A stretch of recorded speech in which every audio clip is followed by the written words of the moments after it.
Okay. So whose idea was it to go on the show?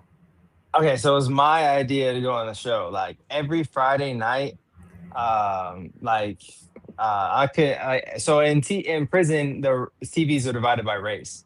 In the feds, Mhm. everybody has their own TV in the day room. And so every TV was on Love After Lockup. Oh my Everybody God. watched it. We all watched Love After, Love During, Life After, like Louis season. Like we all watched Louis Oh season when I yeah. got out, and I looked him up, and I started talking to him. I was like, oh dude, I gotta watch the season inside. Yeah. And so my idea was, hey, reach out to him, see if they'll do it. And so apparently the first time she reached out to him, they said yes, or they gave her like a kind of, we're interested in your story, and then Hmm. she kind of backed out of it for a little bit, and then she tried to get back with them, and they didn't answer her. So probably because they didn't think she was really serious about it. Hmm. And then I guess she started posting TikToks about like me being locked up and her coming to see me, and then the show reached back out and like connected all of us. Oh really? So how long did once they connected with you? How long after that did you guys start filming? Honestly, it wasn't that long. So they sent me over the contract. They reached out to the jail to see if they can come to the jail. The prison said no, and then honestly, like we started recording conversations on the phone, and then they came out and started recording with Kaylee like with a month or two. Okay, that makes sense because I was wondering why we didn't see a lot of you like prison interviews when you were on Love during lockup. So that makes sense. Yeah, no, the prison I was at, the season before me with Will. He was from Hmm. Phoenix too. They wouldn't let. He did the same thing, and he was in prison with me. Like we used to work on the weight pile together, but they wouldn't let him do an interview either, and they were weird about it. So I don't That's know what's up with the prison. so. And I see you have a son. Are you comfortable talking about like how many kids you have and what your relationship is with your kids? Yeah, so I have two kids. My son is 12, and I have a daughter also who's 6. Now I'll be honest, I don't know my daughter. Hmm. She should be turning 7 soon. Yeah, she should be turning 7 soon. So me and her mom met the last time I got out of prison. She was a friend of my friend and his girlfriend, Hmm. and like we all went out to a bar and got drunk. We had a one night stand, and then 8 months later, I had a picture of her with a big belly, and I honestly didn't believe it, and I really wasn't in the right way, and I Hmm. got locked up. And then while I was locked up, she sent me pictures of the baby and her. And like, there's no need for a blood test or denying anything. She looks exactly like my little sister. I've even Hmm. sent the pictures that I have of her. Like when I got out, she sent me pictures and she said, once I get on my feet and everything's good, I can go meet her. Like it's nothing like that. We just really don't know each other because it's just a one night stand type Yeah. thing. And but I sent the picture to my family and they're like, yo, that's your little sister. I'm like, no, this is my daughter. Like it's crazy. Like she looks exactly like Your her. son looks a lot like you too. Yeah, I was actually talking about it earlier today. Like if you line my whole family up, we look so much like each other that Yeah. there's no need for any like, yeah, these guys are related. Yeah. So, have you ever been married before you got married to Kaylee? No, Would you say things don't work out? Would you ever consider getting married again? no, No, you got PTSD. no, I'm good. One and done. No, I'm what if good. you have a prenup? I'm good. Okay. So, There's the only thing that marriage does is it gives you breaks on your taxes. Other than that, there's no reason to get married. oh, I didn't know that. That's interesting. So, what were your intentions? Like when Kaylee first started writing to you, were you taking her seriously? Did you think things were going to lead to marriage when you first started talking to her? Okay, so to answer that, I have to go back. All right, when I was in state prison, I did 4 years in state prison. Mhm. Haley wrote me at the end of my sentence, and I hadn't talked to her in 4 years or more. She wrote me, and then she started sending me like $50 a week, pictures, and I guess she reached out to my mom. My mom gave her my info, Mhm. and she was there. She was coming to see me every weekend while I was in state prison, and then all of a sudden, 6 months before I got out of state prison, she ghosted me. Like she made me set up my release plan for her, all that stuff. Like she completely ghosted me. Wouldn't give me an explanation, like wouldn't answer my calls, nothing. Just left me high and dry, 6 months to the door with nothing. And like all these plans that I had were to like go there. And Did so I you was ever like, find out why she ghosted you? yeah. So the whole time she was coming to see me, she was sleeping with this dude at her job, her daughter's dad, and she got pregnant. Oh, so she's trying to hide that she's pregnant. Okay. Right. And she just dipped. Um, because she like stopped coming to see me for like 3 months and then ghosted me. And I was like, yo, what the hell? And then I found out she had a baby and all that stuff. And I mean, it is what it is. And then a year and a half, almost 2 years actually, because I did a year and a half in county on my federal case. And then Mm-hmm. I was in state prison, or I mean, sorry, federal prison in Colorado for about 4 months before Kaylee messaged me. So I was almost, I mean, I was almost damn near 2 years in my sentence. And she messaged me, and like I didn't like take it seriously. I was like, yo, you just ghosted me last time. Like I don't need nothing from you. She's like, well, your mom says you need some stuff. I was like, I don't need anything. I'm good. But like she kept writing letters, she kept emailing me, and then eventually it was like, okay, she sent me a couple $100 here, and then I ended up going to the shoe for like 6 months after that. And then after I went to the shoe 6 months after that. Then I went to a different yard and we started talking more, and that's really when we started talking like consistently every day, 2, 3 times a day. And she was sending me money regularly for like 2 years, for not like 2 years, like a year. And then I went to the shoe again for about 6 more months. So she was sending you money from like the very beginning? Like that was like right from the No, jump she started offering to send you money? right from the jump, she started offering, and I was like, no, I'm good because I had my own money. Like Mm-hmm. you can, like my mom's already said when I got arrested, and I said the same thing. When I got arrested, I had money and I had money put away and I gave it to my buddy to invest for me. And then also like a year after I got arrested, all that stimulus money came. Oh So yeah. I ended up having the stimulus money too. So I was like, I didn't need anything. I was taking care of myself. And I took my stimulus and I invested it. My mom had all my money. And so she started, excuse me, she started trying to send me money off the rip, and I told her no. And then when she finally did start sending me money, I went to the shoe. So I got about 2 months, maybe like 300 $300 from her, and then I went to the shoe for 6 months. Then after I went to the shoe and I went to a different yard, she started sending me more money. She started sending me 360 a month, $360 a month for about a year. All right. Mm-hmm. And she would also send me like letters, and we didn't have any video calls or anything like that, but she would send me letters and she would send me like books and stuff like that. Um, but then after that, I went to the shoe again for 6 months on just some. I don't really know how it came about, but Kaylee said she got a message from like some cop at the jail or something, like trying to hit on her. And What? I was like, okay. I was like, well, then report his ass. Like, if some dude's like messaging you, like that's here, like report his ass. You got pictures of him and all that. Send that shit in, report him. Like, I Mm-hmm. mean, get that fool off the yard. That fool's being a whole weirdo. That fool should be next door. He's a sex offender then. Yeah. And so she did, and I ended up going in the shoe for 6 months on an investigation case because they thought that like somehow I knocked a cop, and the cop was like bringing me stuff in, and that's how he got her number or whatever. I was in the shoe for 6 months, and then they shipped me to a different prison. And so you guys weren't allowed to talk the whole time you were in the shoe? I got one phone call a month Damn, that while I sucks. was in the shoe. All right, and like I could buy stamps and like a candy bar every other week, and that was it while I was in the shoes. So like there was really no like money. Yeah, no commissary. Right. Did Kaylee open up to you about her financial issues, like when you were locked up? Like, did you have any idea about the situation she was in?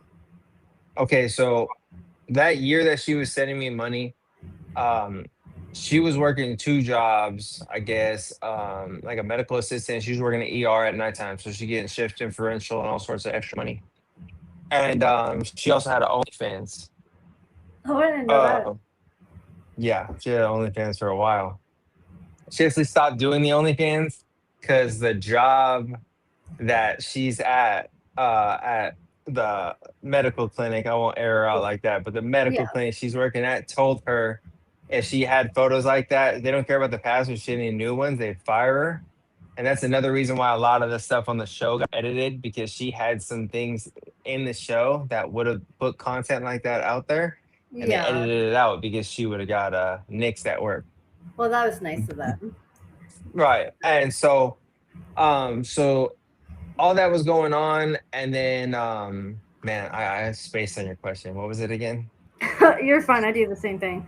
So did she open up to you about any of her like financial issues? Like, did she tell you Okay. like my credit's wrecked, or like she couldn't open up, or like she was So buying all this stuff? so in the first year she told me, "Hey, listen." She never told me, "Hey, I can't send you money." She just sent it, all right? And never was an issue. And then towards the when I got out of the shoe 6 months, I was in Victorville, California. And she started saying, "Yo, I don't have any money to send you." I was like, "Wow, what's going on? What's going on with your job?" She's like, "Well, I have a lot of bills and this and this."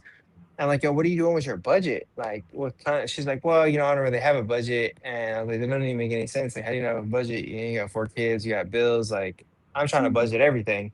And I'm trying to budget, like, when I budget my bills, I do like my bills might be 3,300 a month. And I'm like, yo, so I got $3,800 in bills a month. And I'm overshooting it because if anything happens, I'm Yeah. covered. Yeah. You need that emergency money. Right. And so I started talking to her about it. This is about, I'm gonna say I'm like 3.5, maybe 4 years into my sentence at this point. And so I'm talking to her about it. And she's like, "Okay, well, help me out with my finances." I was like, "Yeah, no problem. I'll help you with your finances. What do you need? Like, send me your bills." And she's like, "I don't want to send you my bills." I was like, "Just send me your bills, and I can't help you with your finances. You don't send me your bills." And so she sent me her bills one time, and I was like, "Yo, based off your bills and what you make, you're negative $700 a month." Mm-hmm. I was like, "And that's before you send me commissary. That's before gas. Like that. How the fuck do you survive?" And she's like, that's what I'm talking about. Like I can't make it. And then like, she had bills like she spent like $1,200 on coffee at Starbucks. She's like, "Well, I like Yeah. Starbucks and it's right next to my job and it just comes out of my check because she worked at a hospital that like had something with Starbucks where they could just scan their Oh like yeah. their badge or whatever. So it just comes out of my check. And I'm like, yo, that's a horrible thing. See, they Like prey on people like that.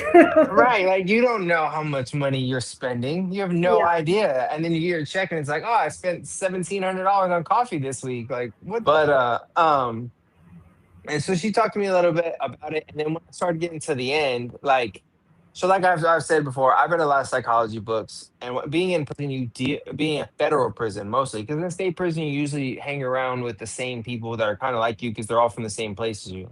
In Mm-hmm. federal prison, you see people from Texas, Georgia, Colorado, all over the country. So you see so many different personalities. You start having to deal with so many different people. So you learn a lot of things and you just Mm-hmm. learn how people move. And like I read a lot of psychology books and like literacy books and like, understanding myself. Because, like I've had problems in the past and I went looking for answers. But looking for answers for myself, I found out that like I can kind of see how people are and determine like what kind of person they are really fast. And so a lot of people think I'm a dick because like if you tell me, "Oh well, I can't do this," no, you just don't want to. You're lazy, Yeah. and that's just really what it is. And so as we were going through, and we got to the end, she started kind of opening up with me about her finances and telling me that I'm like she was saying like, "Oh, $15,000 on a car," and I was like, "Well, how the fuck do you have $15,000 on a car? 6 months ago, you told me you paid your car off." "Well, I did, but then I refinanced." "How the fuck do you pay it off and then refinance? Why would you do that?" "Well, I needed the money." "Well, what'd you do with the 15 grand?" "I don't know." "Yo, what do you mean you don't know? It doesn't make any sense." Like all these things she kept saying didn't really add up. That's why, like, when you see me in the videos and stuff, and we're in the car, I'm not like, "Yo, hey, how's everything?" I'm like, "Yo, I need to see the bills. I need to see this," because it was a conversation that we had for 2 years. The moment I get out, all your bills, everything, I need right here in front of me because I can't believe what you're saying because it doesn't add up. Two plus two is four in any doesn't matter where you're at. Two plus two is four. All right. And if two plus two is not adding up for you and two plus two is equaling six, I need to see the math. And so it was honestly a problem in our relationship, and we fought a lot about finances because like I could tell she was lying, and Even I'm like, before you yo, got out of prison? even before I got out of prison. That's why when my mom was like, "Hey, listen, I'm gonna pull your investment account. This is how much money I'm gonna pull out." I was like, "Okay, cool." I told her I was like, "Just keep that to yourself," because I already knew like I already okay. So I didn't know for sure, but I 100% felt like when I walked out of prison, everything that Kaylee told me was gonna be 100% a lie. I was gonna be starting from ground zero. That's why I had that like that fund. So I'm like, Mm-hmm. yo, no matter what happens, I'm gonna land on my feet. I'm not putting myself in somebody else's hands because I even told her, I was like, yo, last time I got out of prison, you told me all this stuff. You're gonna buy me a car, you're gonna buy me this. This time I was out of prison, she's like, I have 10 grand in an account, I'm gonna buy you a car the moment you walk out. I was like, yeah, I don't need all that, but I appreciate you. It'd be great. I was like, the only thing I really need is like I need just a way to get to work. I need to fix my license. I can kind of figure out the rest when I get out. I already have a job lined up, it's all good. Did you, And go or ahead. no, go ahead, finish what you said, what you're saying. Um yeah, so like I did all that to make sure I could land on my feet because I already knew like I was gonna walk out into like it wasn't gonna be what it was portrayed as. Did you trust her fully when you gave her power of attorney? And what made you decide to do that? Okay, so my buddy, so at the time that I gave her power of attorney was during the year that Kaylee was consistently sending me the money. I never not I picked up the phone and called, she answered. Mm-hmm. Every week I had two, three letters. So during that time, like, she was 100% there, saying all the right things, everything. And I kind of like got swept up in it. I was like, you know what? I know that she's got a lot of problems, but I feel like if I go out and I'm a genuine person and I'm not like her exes, I don't lie to her. I just show her like, yo, look, I'm a man. I'm gonna lead you. Like, I'm gonna show you how this works, and like, I'm gonna show you. Like, I'm gonna take care of myself. I don't need to rely on you for anything. That it was just kind of roll into a good relationship. Mm-hmm. So when my buddy told me, he's like, listen, bro, I can get my girl power of attorney, and she opened up secured card for me, and I just have her run gas on it. Like she just goes and uses it for gas, like 25 bucks, 30 bucks a week, and then she just pays it back right away. And then just all it's been establishing credit for me. And Mm-hmm. so I was like, all right. So I talked with Kaylee. I was like, listen, like, I don't really have a lot of credit right now. Like, do you think we can do that? Like, and just use it for gas. Don't use it for anything else. Just go fill up your tank when you got to fill it up and then pay it out of your bank account. It's the same thing. It's just help that one extra step is helping me. Mm-hmm. And so that was 100% the plan. Like, I gave her a power of attorney. I was like, cool, go ahead. And she also needed power of attorney because she's like, yo, I'm going to go pay all your fines, but they won't talk to me. They'll talk to your mom, though, because my mom had power of attorney at the time. I was like, okay, well, listen, I'll just sign the power of attorney to you so you can deal with it because you're saying you're going to pay it. So I had faith that she was going to pay it. And like, it kind of bit me in the ass, but I had faith she was going to pay it. So I gave her the power of attorney, and she wasn't doing anything that was like there was red flags a little bit, but at that time, like she was so on point with anything, I really didn't have any question to doubt the red flags. It was more like she's out there, there's a lot of things going on I can't say about, but she's on point with everything she's doing for me. So did she tell you? So you knew she was going to be spending money on the card. But she promised she was going to be paying it back. Right. So what I knew was she was going to open the card and use it for gas and then pay it back. That was her whole Okay. point. And like that's what we talked about. Like you can open up this card, go get a secured card, whatever it is, and just buy gas and pay it back. That's it. Don't fucking go max it out. Nothing. I was like, don't even use most card because if you use too much, it's gonna ding your credit because you're gonna have a high balance. I Mm-hmm. was like, and just make sure you just pay it back. And she's like, okay. And so like, and I'm thinking like it's a $200 secured card. Like you should be able to pay that back if you're just using it for gas. It's gas, well, it's at that time it's like 30, 40 bucks for your tank. You should be able to pay Yeah. 30, 40 bucks back. Yeah. Was it So what all was the $6,000 the license fees you owed? Like, can you break down what exactly that was for? Yes. Okay. So in Arizona, like when you have probation, Okay. can you hear me now? Okay, yeah, that's a lot better. Sorry, it was breaking up like the That's, last question, and I didn't want it to be like that the whole time. that's all good. Okay. So my license fees were basically, um, so like in Arizona, if you probation fees, they can come and put a lien on your license that says like, yo, Mhm. you're not gonna give you your license until you pay this. And so I had like 15 to $1,800 fee just for that. And this was from like 2010, and it just randomly popped up. Like, like I got let off probation, everything was good, and then all of a sudden, like when I got out, had this the fee I had to pay. And then same thing with New Jersey. So with New Jersey, like if you get a traffic ticket, they surcharge you for like 3 years. And so like I had 250 surcharge 3 times for 3 different accidents that I had in Jersey. And I never paid them. I just brushed them off. So they Mhm. compounded. That's another 1,800 bucks. All right. And then I had like 500 for a ticket that was like 6 years old for a traffic light. And then I had a couple speeding tickets. And then I had a driving on a suspended license. I had just a bunch of traffic tickets, honestly, that were just killing me. And then Yeah. like after so long, I just pretty much just got taxed. Like the what is it, Scottsdale and Aho just said, yeah, okay, cool. We're just gonna tax you on everything. You know? Oh, that sucks. Well, how much did Kaylee promise to pay them all, or did she just say she was going to pay a certain amount of them? And how much did she end Okay. up paying? So Kaylee promised that she was gonna take care of all my license. I was gonna have anything left. She's told me multiple times, she's like, hey, all you have left is $100. I was like, cool. And then she told my mom, she told my mom, she's like, hey, I paid all his New Jersey fees off. Everything's good. You don't have to worry about anything. It's all done. I'm like, damn, all right, cool. And then she's like, I paid Scottsdale too. And I sent her all this stuff. And then I got to the point where I was like, okay, well, let me fact check this. So I had my mom go to the DMV. I was like, hey, mom, like, just go on the DMV.com and try to order my license. She said she paid everything. I was like, you might have to go pay like a reinstatement fee or like whatever. Just pay the 35 bucks, whatever it is, and get a new one to the house. As long as it's the same address, they should just mail it to you. Mhm. And she's like, okay. And she went and she's like, no, like they won't mail it to me. You have all these fines. Nothing ever got paid. I'm like, no, no way. And then and this was like 6 months before I got out. That I'm finding this out. And then and then 2, 3 months to the door, she tells me, she's like, hey, listen, I'm sorry, I lied to you.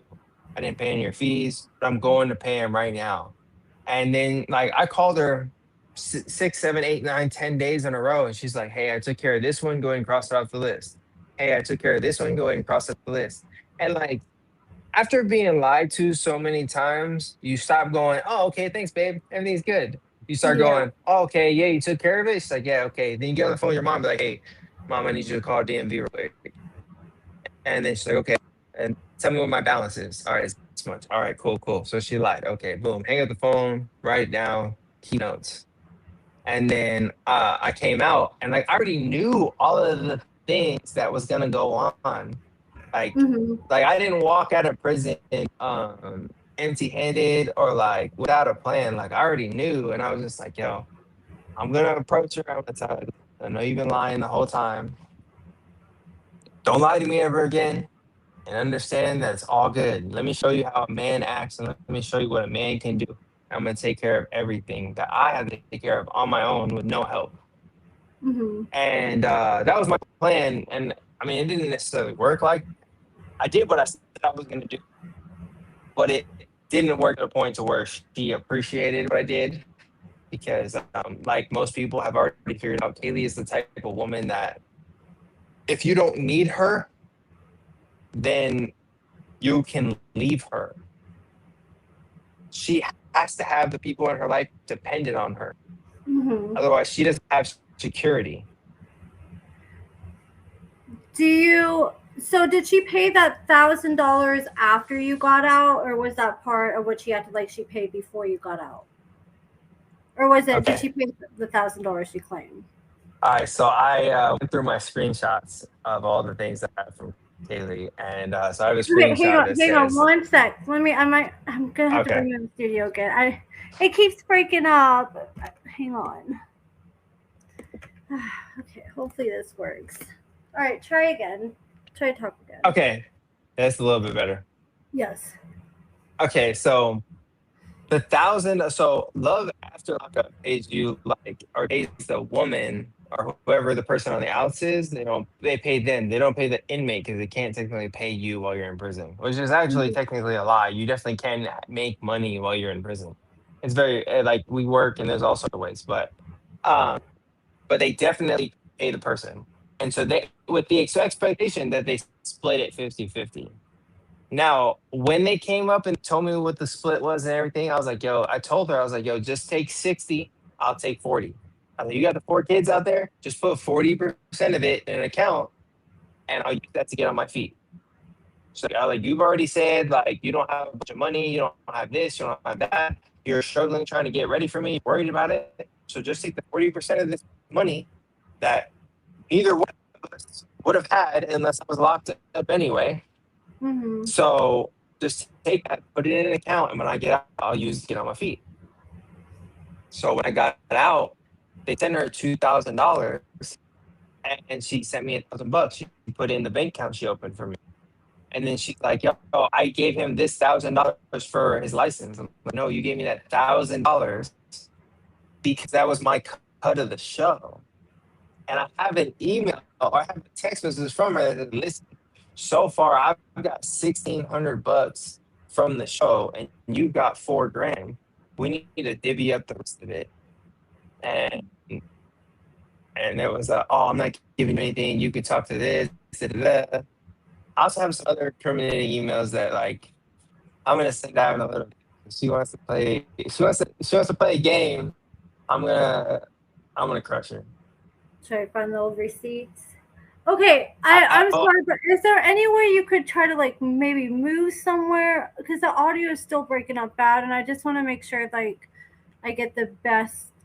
It like breaks up every other word. I can like put it together, but I know like people watching may not be able to.